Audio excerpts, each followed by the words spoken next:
Welcome in, gang. Coach, super pumped to have you. So haven't really thought through too much about what I'm going to say in this one. Just want to give you like a general update, what's going on with the channel, what Coach is working on in the background to get to you why there hasn't been as much videos. Of course, Coach went to the NFL draft. So that's like, not quite a full day flying there and back, but it's hard to get like anything done. You know what I mean? So that's like 2 days that were burned there. Coach made you literally, and you'll see hour and 11 minute long video that YouTube globally struck, right? So Coach made a complete first round mock draft before going down to the draft. So we literally waited an hour and 20 minutes longer than we were going to before heading down. Of course, we still made it down before the first pick, all that sort of stuff. To make you a video, crushed my phone battery uploading it for you, and then YouTube struck it. So literally nobody got to watch it.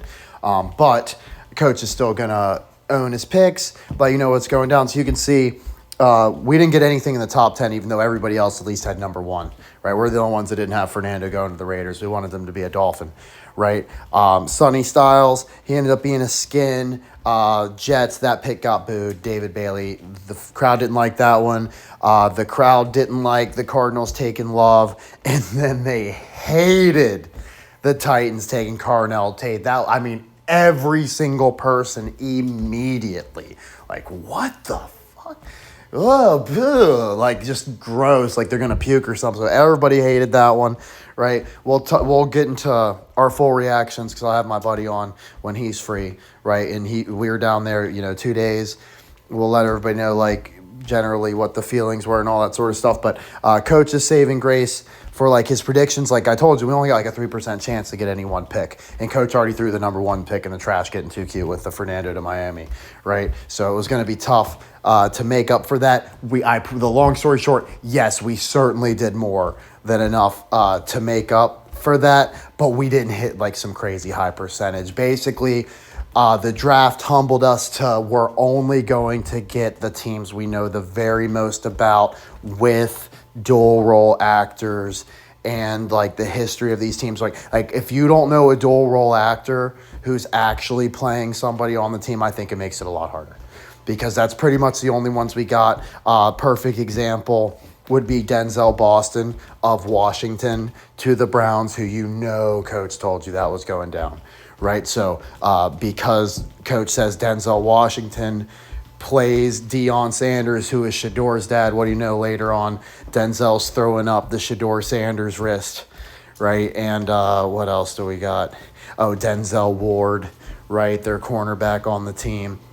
So Coach was pumped when he found out about Denzel Boston. Even just the Denzel would have been good, but it's like, wow, he happens to go to Washington, right? And of course, the Boston's going to throw everybody else thinking like Patriots or something, right? So I'm like, oh, that's perfect. He's definitely a Brownie. First round comes and goes. The Brownies don't take him. So I'm just like, man, I can't believe I didn't even get like my favorite one. And then he fell to him in the second. So I'm like, yes, long spoiler there. My Brownies smoked the draft, dude. They did so good. Super pumped. And then like my buddy, he got his top Steelers pick, which was Jennings Dunker. The very second we learned about Jennings Dunker, he's like, this guy screams Steeler. He's like, oh, look, even his school wears the same color scheme, right? And they got like another guy from there. Like, so, a couple black and gold guys going to the Steelers made perfect sense. So we're going to start looking for the color scheme pipeline. And like he had that theory. So I was like, oh, that's really smart. They probably do like that's even better than like names or not. Like it's got to be super subliminal, right? So if you see a guy and he just looks like a Steeler, to me that's the best, right? If you're really getting that feeling, trust that.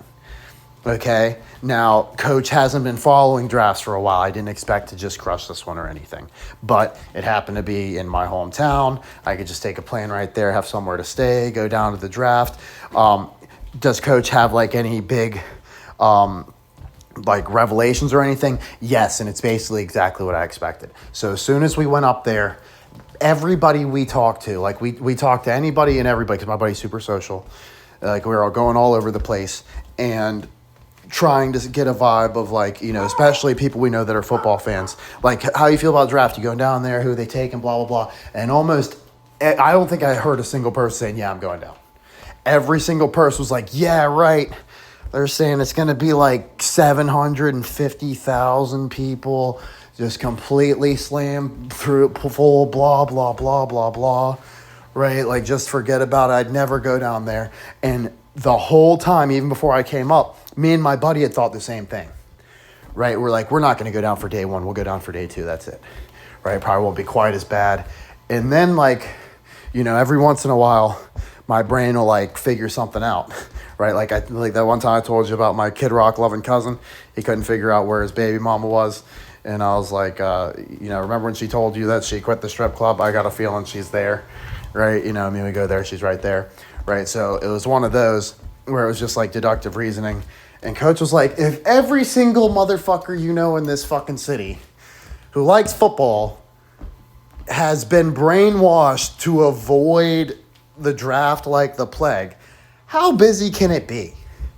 And they're telling us news and stuff, 700, 800% markup on the Ubers. It's going to be priced out, blah, blah, blah, right? And, so the public transport ended up being free. We didn't even have to wait. Coach has literally, I swear to you, on day one of the draft, I got up the incline in Mount Washington infinitely faster than a regular day getting off work on the weekend in the South Side. I know it was a Thursday, but that's still insane.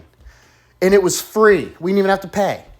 Like, I was like I couldn't believe we were the first people on the next car up. Like, yes, they have two trains, and the one, it's not really a train, a car, right? The one car was completely full.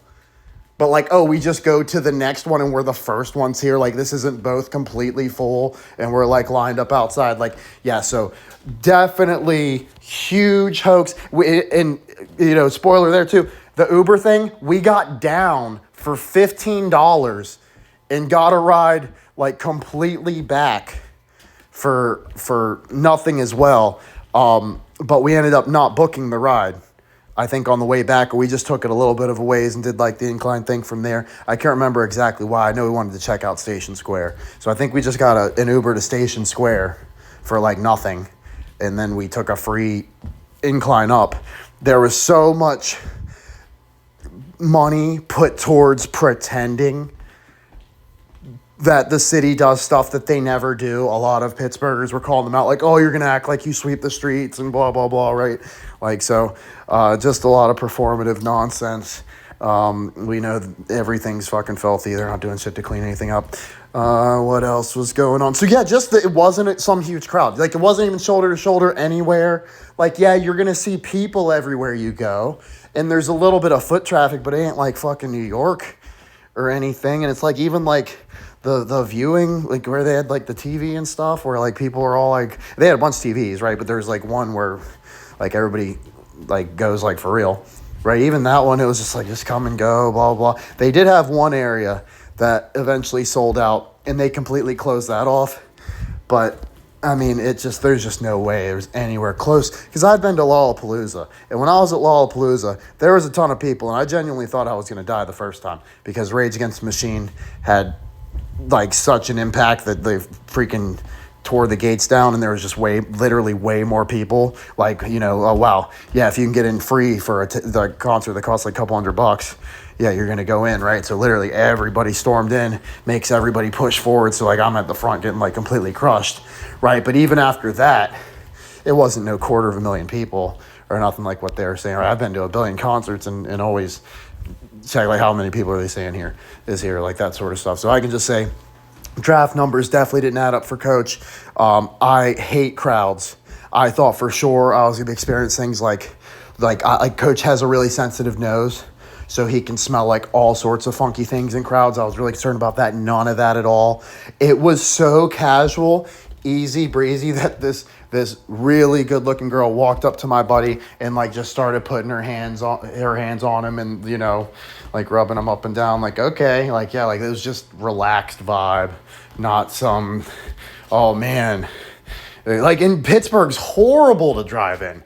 There's no way it was that packed. It's the second worst city driving in the country. So Coach is rambling. Just wanted to let you know what we did do for sure was went really hard on our Madden 11 fantasy draft, we decided we're going to make a Madden channel, right? Just for the pretty much the best ones, like 11 or whatever, to help people be able to build the best fantasy drafts, run whatever formation they want. Like we're just like a gold mine. Like I'm very positive that between me and my buddy, we understand the game of Madden literally better than anybody. So we might as well have a channel about it. So look forward to that. And what else do we got going on? Yeah, we're going to go over all the draft picks together, how we feel. We're going to grade each team's drafts. Sixers. Right? So, looked really, really bad just yesterday. Still doesn't look great. Right? But both our teams were down 3-1. Now the Nuggets knocked one off. Why do we feel good they're going to win the next two? Well, it's pretty nice that the Timberwolves' best player is injured for the series. Not to mention another guy they lost for the whole series, DiVincenzo. So, yeah, literally no Anthony Edwards, and I'm supposed to believe this T-Wolves team is going to pull it off on the Nuggets? Maybe. Right? But if I was ever going to want a team to come back from 3-1, it's the higher seed former NBA champs with a multiple MVP against the squad that's like some... Sorry, it stopped recording, but look, real packed, right? Like, you know what I'm saying? Like this camera, it doesn't quite do it justice. Yeah, it went in that moment. Did I feel, was I taking that picture because the street was empty? I was like, no, look at all the jerseys, right? But like, yeah, when you look at it in the plain light of day, it's like, oh, well, yeah, for a street that's normally empty, it's a lot of jerseys. This is supposed to be like the NFL draft here, right? So, yeah, Coach was not impressed by the crowd, although he was impressed by the attitude of the crowd, the friendliness of the crowd. Coach gave Pittsburgh a ton of shit. And I do want to say everything I said shitty about Pittsburgh was true, but it was in response to leaving there during the big virus thing. Right, if you get me, in Pittsburgh's all about that medical shit. So, I mean, we're talking about a place that literally went down and cut down every fucking basketball hoop in the city and made sure, goddamn sure we couldn't play. The second we find a new one, they come and cut it down, right? You know what I mean? So, but, you know, tyranny and medical abuse and all that sort of stuff aside, because I've also had some other problems with them. Right, as far as like the people are generally pretty cool, although I just don't like that it's mostly just a bunch of drunks that chain smoke, you know, that I don't love that. But I mean, that's pretty much what you're going to get at almost any football game, right? But like, it's just, that's also every person in Pittsburgh. Like the entire culture is just always going out to drink. Most cities, like you'd be like, oh, my place like that. Yeah, but it's like, no, it's all they do because there's nothing fun to do. They literally they have really good food. Like, they have a billion great businesses. Like, as a city, like, that's truly just a city, and you're getting, like, almost no rural whatever. Pittsburgh's, like, the best one, except maybe Chicago. Like, New York City sucks. Philly's got some good food, too, but I'd never want to live in Philly. Their attitude's all whack. Like, Pittsburgh's actually at least, like, mostly welcoming, right? It's got some charm to it. The roads are awful. It's the worst place ever to drive. I get motion sickness literally everywhere, right? But for the most part, it's just a generally cool place. So like, I would never live there, but I definitely understand why people say they like visiting there. Going as a visitor, it definitely was a lot less depressing, and didn't hurt that we had amazing weather the whole way through too. So we absolutely crushed some great food. So our Sixers, that's what Coach was talking about, right? So the Nuggets, right, they've got to win two more, which not in the bag by any means, right? But why don't you check the odds on Vegas? You don't have to ask Coach who's more likely to win this series. I couldn't believe, even before, I checked before they won last game. I woke up this morning like, oh, hey, they pulled one off, right? I was looking at all the odds when they were down 3-1. I haven't seen them since. But when they were down 3-1 still, the odds for the Timberwolves, it was literally like, the odds for the Nuggets, it was literally like plus 300 versus like plus 3,000 for the Timberwolves. Like the Timberwolves had no chance somehow, right, according to Vegas. So do with that information what you will. So Coach thinks the Nuggets look mostly good for it.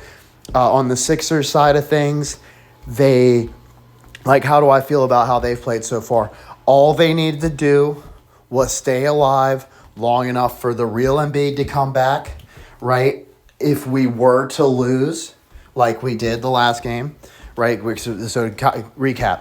Sixers lose game 1 in Boston, steal game 2, right? So going to Philly now with the home court edge. All they got to do is win out at home, but they're still without Embiid. So it's almost a guarantee they're going to lose at least one, if not both of these home games, especially with no Embiid, right? So game 3, they show up, they lose, no Embiid, right? Game 4, I knew Embiid was going to suit up. He suited up. They wore the black jerseys where they almost never lose. They wore the headbands where they almost never lose, and they dropped, right? But Embiid was like really trying to get going. He was shooting too much. Like, there's definitely Embiid games where he's just taking up too much air, right? And like not trusting his teammates enough. And usually it's like the worst thing ever. But we're talking about a guy that needs to get back in the flow. So in this case, you know, it sucks to take a loss, but at least he wasn't like just pouting or on some bullshit, right? There's reason to think he can get closer back to his regular self. Now, there's multiple outcomes here. They could just be clowning Embiid, right? Are they really just trying to do my man that dirty? And they'll talk about trading him all off season, how he ain't even worth it. And then that's like the last gasp of the curse. And somehow next year they get it all together because they really do have time to gel, right? Or is it the classic Philly, shit's never going right, but we're going to find a way this one time to win anyway, a.k.a. Nick Foles, right? To me, this is still a much better situation than the Foles situation. Don't forget how weakened the league is. Don't forget this is by far the best Sixers team they've ever had, and everybody is technically healthy and available, right? And, like, you're seeing some chemistry issues. Like, it was pretty obvious VJ's, like, never played with Embiid. Even a little bit. Like, he just couldn't hit him with the passes, that sort of stuff, right? But why do the Celtics have former Sixer Vucevic, who on paper you would think is the guy you would want, when every Sixers fan knows Al Horford was the true Embiid killer that the Celtics had? Like, so the Celtics just happen to not have the guy who always outsmarts Embiid, right? We have... And, like, the Celtics, every game they've won, has it been like, man, they're playing like shit and they're so much crushing us. No, they can't miss a fucking shot. There's no way this team really shoots this good.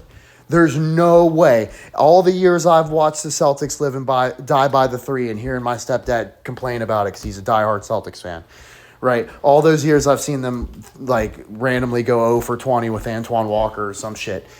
You know what I mean? Somehow they're going to stay red hot the whole rest of the way, because if it even comes close to evening out, they're in for like an ice cold streak to close out these last few games. I, the whole way, actually predicted this was pretty much how it was going to go. The Sixers were going to have to win 3 in a row. I just didn't know which game they were going to win. I thought maybe the first game back in Philly would make the most sense, right? But I just knew obviously we can't be completely eliminated before Embiid comes back / really comes back, right? So he came back. We're hoping he really comes back on the next one. If not, because, you know, the team's going to do it to us. It's not like we've never seen the Celtics do it. We never fucking beat this team, right? But the crowd was chanting it. They made fun of the Sixers fans right away for how dumb the "We Want Boston" chant was. They didn't wait till the Boston beat us to be like, hey, remember when they did this? Right? So to me, I think it was they laughed too early. And I'm not scared of Boston either, honestly. Although they could beat us because the Sixers aren't unbeatable, right? But this Celtics team, I mean, what's to stop Jason Tatum from showing up and blowing out his Achilles, right? First game. He's tempting his fucking luck, bro. And he's literally doing like Embiid celebration stuff. He's got everybody pissed off. You know what I mean? I just think they could definitely be setting something like that up. The Celtics probably get some sort of excuse, right? But it's not like they're having to come back from 0-3. So, it's not like we need an absolute miracle here. I'm just thinking for us to win 3 in a row, they're probably giving the Celtics some sort of excuse. I think something as simple as whenever the Sixers play someone, it's like never the guy you would think is going to torch you, it's always like some random scrub. And the Celtics had some random scrub. I can't remember his name. Go off for Pritchard, I think. Pritchard just goes off for like 30-something. Like, that guy could pull a hamstring or something. Like, that to me, that's enough of an excuse to have the Celtics be able to lose 3 in a row to a Sixers team that's this good, or this should be this good at least, right? And like I said, could be eating my words any second, right? They could be going down. I'm not saying I don't respect the Celtics. I'm just saying I'm not terrified like there's some big boogeyman or whatever. Like, if I was ever to not be, I respect the Celtics, but if I was ever to not fear them, it's when their best player, who's already won a ring, he's got coming up back too early from a serious injury. They're obviously just shooting way too fucking hot. Like, I just refuse to believe this team is averaging a better three-point percentage as a team than the best shooter in NBA history's percentage. So basically, every player on this team, on the Celtics, that's shooting from deep is shooting as good as the best NBA shooter in history. How the fuck is that possible? There's no way they're not going ice cold, right? And especially because it's like the way they've been playing. Like, yeah, they'll come in and they'll dunk on us like every once in a while, but it really does feel like they're living and dying by it. But it's like, man, they're really making a living right now. Why wouldn't you keep chucking it? But when you play that type of style, it's the type of thing, man, when the 3 ball isn't there, the reason you're dying is because, like, we just really haven't established this whole series. We really haven't established much else. And now Embiid's down there. It just feels like the Celtics could have built a recipe for trouble. They don't feel like they're unbeatable. I'm kind of rambling now, right? But you know who Coach wants to win. We love that both of our teams are still alive. If the Nuggets lose, does Coach completely lose hope of the Sixers championship? This year, like I said, no matter what, it doesn't have to be this year. I could ride with them next year. I could see it. But the Lakers sweeping pretty much. They could be the boogeyman instead. I mean, we faced them in 01. LeBron. Like, there's enough there. But if that happens, I'm sold. It's because they're doing Sixers Nuggets later. Right? Like, to me, Jokic versus Embiid is just too good to not do.